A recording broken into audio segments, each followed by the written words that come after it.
অত্যন্ত গুরুত্বপূর্ণ একটি কথা। সেটা হলেই ইবাদত কবুল হওয়ার জন্য দুটি শর্ত। একটা হলো ইবাদতটি শুধুমাত্র আল্লাহর সন্তুষ্টির জন্য করতে হবে। নাম্বার 2, ওই ইবাদতটি অবশ্যই নবী মুহাম্মদুর রাসূলুল্লাহ সাল্লাল্লাহু আলাইহি সাল্লামের বাতলানো তরিকা অনুযায়ী হতে হবে।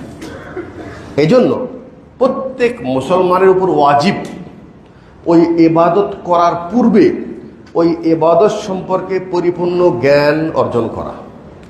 আমরা পট করে ওমরা করতে চলে যাই, আরে বাবা ওমরার ওয়াজিব কি, ওমরার রুকুন কি, ওমরার মোস্তাহাব কাজ কি, এহরাম অবস্থায় কি করতে পারবো না, এ বিষয়ে কোনো জ্ঞান নেন নেই।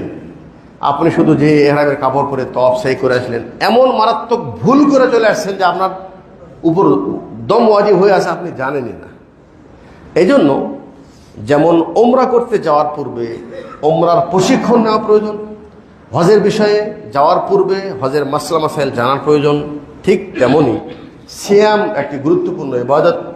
রমজান মাসে আমরা যে ইবাদতগুলি করব, এগুলি বিষয়ে আমাদের শিক্ষা অর্জন করা জরুরি।